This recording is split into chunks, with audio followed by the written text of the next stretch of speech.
मीशो में आप क्लेम करते हो लेकिन आपको क्लेम्स नहीं मिलते हैं, बट मैं आपको बता दूं आपका जो आइडियल क्लेम रेट है वो कितना होना चाहिए, लेट्स सी। तो इसके लिए मैं यहाँ पर ओपन कर लेता हूँ क्लेम का डैशबोर्ड। ये क्लेम डैशबोर्ड मैंने ओपन कर लिया है। तो यहाँ पर देखिए, अगर आप क्लेम करते हैं तो आइडियली 80% से ऊपर जो क्लेम्स हैं आपके वो पास होने चाहिए। जो एक आइडियल रेशियो होता है, यहाँ पर हमारे क्लाइंट का जो है वो 88% है। और क्लेम रेट जो है आपका, क्लेम रेट का मतलब है कि जितने रिटर्न्स आते हैं उसमें से कितने परसेंटेज आपको क्लेम डालने चाहिए या कितने परसेंटेज डलते हैं, तो वो आइडियली 2 से 5 के बीच में रहता है। इसके लिए मैंने आप लोगों के लिए एक पीडीएफ भी रेडी कर रखी है। इस पीडीएफ का लिंक भी मैं आप लोगों के लिए दे दूंगा। तो आज की वीडियो में बात करेंगे कि क्लेम्स रिजेक्ट होने के जो सबसे मेजर रीजन है वो क्या है, बेस्ट तरीके से क्लेम कैसे डाला जाता है, क्या चीज़ों का ध्यान रखा जाता है जिससे आपको ज़्यादा से ज़्यादा क्लेम्स मिले, क्या एक्चुअल में एक आइडियल रेशियो होता है, और कैसे हम ज़्यादा से ज़्यादा क्लेम्स का फ़ायदा उठा सकते हैं, क्योंकि policies time to time Meesho की अपडेट हो रही है। So welcome to Rishi commerce, I am Rishi. सीधे वीडियो को स्टार्ट करूंगा। 8 रीज़न मैं यहाँ पर क्लेम रिजेक्शन के बताऊंगा और उनको कैसे रिजेक्ट करने से बचा सकते हो उस पर भी बात करने वाला हूँ। तो सबसे पहले जैसे मैंने बताया कि अगर आप क्लेम रेट जो है आपका वो 2 से 5% के बीच में होना चाहिए, मतलब कि अगर 100 रिटर्न आए तो उसमें से 2 या 5 ही प्रोडक्ट, 2 से 5 प्रोडक्ट ऐसे होते हैं जिनका कि क्लेम आप डालना होता है, मतलब एक आइडियल रेशियो है। इससे ज़्यादा अगर आप डालोगे तो हाई क्लेम रेट में भी आपका प्रोडक्ट जो है वो रिटर्न मतलब रिजेक्ट हो सकता है। इस केस में डीटीओ ज़्यादा होते हैं, मतलब कस्टमर रिटर्न वाले ज़्यादा होते हैं, राइट। उसके बाद यहाँ पर अप्रूव क्लेम जो है इसमें आरटीओ ज़्यादा होते हैं, अप्रूव वाले आरटीओ ज़्यादा रहते हैं। 80% से ऊपर जो है वो क्लेम आपका एक्सेप्ट रेशियो होना चाहिए। आप अपना बताइए मुझे कमेंट में कि आपका अप्रूव रेट क्या है और क्लेम रेट क्या है, क्योंकि वही चीज़ आपको मीशो के अब अलग सा क्लेम डैशबोर्ड आ गया है, यहाँ पर मिल जाएगा, राइट। चलिए, अब यहाँ पर बात करते हैं हम लोग कि कुछ रूल्स वो आपको समझने ज़रूरी हैं। अगर आपका प्रोडक्ट कस्टमर रिटर्न आ रहा है तो ये 25 दिन तक ले सकता है आप तक पहुंचने में। तो कोई भी प्रोडक्ट कस्टमर रिटर्न हुआ आप तक नहीं पहुंचा 25 दिन के अंदर, 25 दिन तक भी तो आप रेज कर सकते हो कि मुझे कस्टमर रिटर्न नहीं मिला है, आप मुझे प्लीज़ उसका रीइंबर्समेंट दीजिए। वैसे तो लॉस्ट क्लेम में वो ऑटोमेटिक आ जाता है। उसके अलावा अगर आरटीओ है आपका तो ये 45 दिन लेता है कई बार आप तक पहुंचने में, क्योंकि इस पे रीअटेम्प्ट्स मारते रहते हैं जो कुरियर कंपनीज होती है। तो इसमें भी आप 45 दिन में रेज कर सकते हो। एक पीओडी का यहाँ पर कंसेप्ट होता है, ये आपको समझना जरूरी है। जब भी आपका रिटर्न आते हैं तो रिटर्न डैशबोर्ड पे अगर आप अपने जाएंगे तो यहाँ पर आपको हर दिन एक ओटीपी दिखेगा, वो ओटीपी आपको देना होता है, तब आपका प्रोडक्ट जितने भी आए हैं वो आपको डिलीवर्ड हो जाएंगे।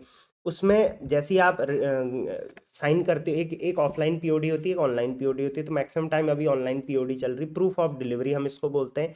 अगर आपको डिलीवर हो चुका है तो प्रूफ ऑफ डिलीवरी आपके पास होना चाहिए, प्लीज़ टेक। तो इसके अलावा आप यहाँ पर देखोगे डिलीवरी जो रहती है वो 7 दिन तक पीओडी वैलिड रहता है पोर्टल पे आपके।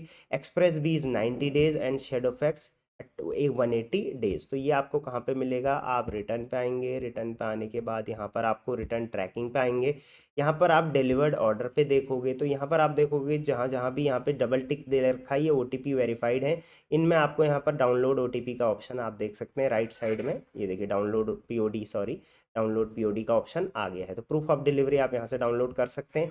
अगर कोई प्रोडक्ट आपको लगा कि मुझे यहाँ पर डिलीवर्ड दिखा रहा है लेकिन वो मुझे नहीं मिला है तो आप उसका रेज कर सकते हो टिकट, लेकिन कोशिश करना कि विद इन 7 डेज हो, ताकि आपको उसका क्लेम प्रोसेस करने में दिक्कत ना हो, राइट। तो इस चीज़ का ध्यान रखना, पीओडी आपको वहाँ से नहीं देंगे वो, तो आपको क्लेम भी मिल सकता है उस चीज़ का, ठीक है। तो चलिए 8 रीज़न जो मैं कह रहा था जनरली क्लेम रिजेक्शन के होते हैं वो हम फाइंड आउट करते हैं। सबसे पहले, no error in the shipment fake claim. कई बार सेलर क्या है, फेक क्लेम डालते हैं। ये आप भी एग्री करते हो, मैं भी एग्री करता हूँ कि सेलर फेक क्लेम्स डालते हैं। पहले मीशो इसमें धड़ाधड़ क्लेम देता था, अब क्लेम्स नहीं दे रहा है, राइट। तो गलत क्लेम डालोगे तो कई बार वो एक्सेप्ट हो जाते हैं, ऐसा मैं नहीं कह रहा हूँ, बट फेक क्लेम डालोगे तो ये आके यहाँ पर रिजेक्ट हो जाएगा। या तो कई बार सही क्लेम भी डालोगे तो इस रीज़न के अंदर वो रिजेक्ट कर देंगे, राइट। उसके बाद image and video of open packet uploaded is not correct, तो ये रीज़न हो सकता है, तो उसके लिए मैंने यहाँ पर वीडियो लिंक अटैच कर दिया है। इस तरीके से आप अपने प्रोडक्ट की प्रॉपर वीडियो बनाइए जिसमें फ़ोटो वीडियो प्रॉपर आनी चाहिए, राइट। उसके रूल्स भी मैं अभी आपको बताऊँगा, तो ये अगर नहीं है तो दिक्कत आ सकती है। उसके अलावा यहाँ पर नेक्स्ट रीज़न है रॉन्ग कुरियर पैकेट इन दी वीडियो। कई बार हमारे जब ज़्यादा कुरियर रिटर्न आते हैं या ज़्यादा कस्टमर रिटर्न आते हैं, हम फोटो किसी और प्रोडक्ट की डाल देते हैं और डिस्क्रिप्शन पैकेट आईडी वगैरह वगैरह अलग प्रोडक्ट की डाल देते हैं, तो ये भी हमारी बहुत बड़ी गलती होती है। तो देख रीचेक करके ही क्लेम डालिए। उसके बाद हाई क्लेम नंबर होता है आपका, जैसे मैंने बताया 2 से 3%, 5% तक मैक्सिमम जा सकता है जितने भी आपके प्रोडक्ट रिटर्न आए। अगर उससे ज़्यादा हो रहा है तो इसका मतलब कि वो हाई क्लेम नंबर में रिजेक्ट हो जाएगा। तो मार्केट प्लेसेस का भी कैटेगरी वाइज ऐसा एल्गोरिदम रहता है। अब इससे कैसे बचा जा सकता है, तो देखिए यार, आप अगर इसमें दिक्कत है तो कहीं ना कहीं आप अपनी पैकेजिंग वगैरह में इम्प्रूव कर सकते हैं, बाकी तो दिक्कत तो आती है इस चीज़ में, राइट। उसके बाद क्लेम का जो डिस्क्रिप्शन है वो या तो कॉपीड होता है कई बार सेलर का, या प्रॉपर नहीं होता है। आप डिस्क्रिप्शन को बस ऐसे ही ले लेते हो। डिस्क्रिप्शन में पूरा लिखो, चाहे आप हिंदी में लिखो लेकिन पूरा लिखो उसको। प्लस कॉपीड नहीं होना चाहिए। मान के चलो आपने 10 क्लेम डाले, सबका आपने कॉपी पेस्ट डिस्क्रिप्शन डाल दिया, ऐसा नहीं होना चाहिए। Next, time limit is over. With in 7 days आपको रिटर्न की जो रिटर्न प्रोडक्ट आएंगे, विद इन 7 डेज आपको उनकी जो है वो डालनी पड़ेगी claim, otherwise time limit over हो जाती है। उसके बाद रॉन्ग इश्यू सेलेक्टेड, आपका आया डैमेज प्रोडक्ट, आपने डाल दिया कि मतलब आपने कुछ और ही डाल दिया उसमें रीज़न, राइट। तो रीज़न सेलेक्ट, जब भी आप टिकट रेस करते हो तो प्रॉपर रीज़न सेलेक्टेड होना चाहिए। अगर मैं यहाँ पे सपोर्ट पे जाता हूँ, यहाँ पर मैं क्लेम में जाता हूँ, डैमेज में,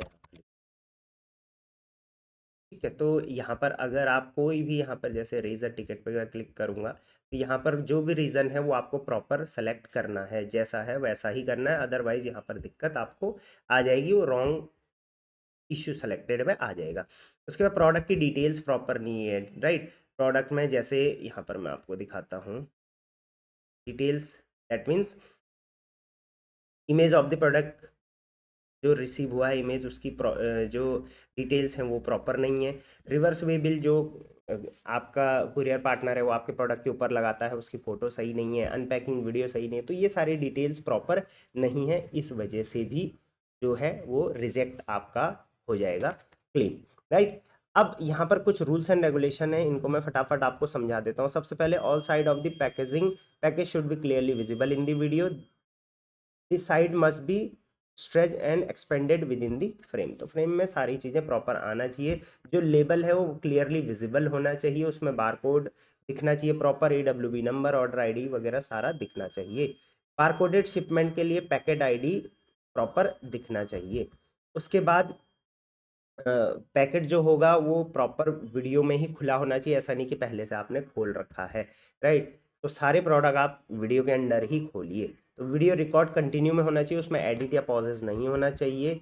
इंश्योर करना कि जो वीडियो के कॉर्नर है पैकेट वो वीडियो के फ्रेम में ही रहे, इधर उधर ना जाए। जो वीडियो है वो क्लियरली फोकस होना चाहिए, स्टेबिलिटी होनी चाहिए, मॉडरेट पेस, ये सब चीज़ें चलिए, ये तो आपको पता ही होगी, ठीक है। तो इस तरीके से ये बेस्ट तरीका है जैसे आपको क्लेम करना होता है। मैं बहुत सारे सेलर को देखता हूँ, उन्हें क्लेम करना नहीं आता, या करते हैं तो एक्सेस कर देते हैं, या करते हैं तो उनको लगता है भाई पता नहीं क्यों मेरे क्लेम पास नहीं हो रहे हैं वगैरह वगैरह। तो मैं ये चाहूँगा कि अगर आपके जेन्युइन क्लेम है तो आप वो ज़रूर करो। कई बार अगर आप फेक क्लेम करोगे तो जेन्युइन मिलना भी मुश्किल हो जाता है, और आप सिर्फ जेन्युइन करोगे तो डेफिनेटली आपके 80 to 90% क्लेम्स जो हैं वो पास होंगे ही होंगे। तो इस चीज़ का ज़रूर ध्यान रखना है। चलिए, आई होप क्लेम से रिलेटेड जो भी आपके डाउट्स हैं या जो भी आपका ओपिनियन है वो मुझे आप फटाफट कमेंट में मुझे बता सकते हो। चलिए, till then, thank you very much, keep selling on.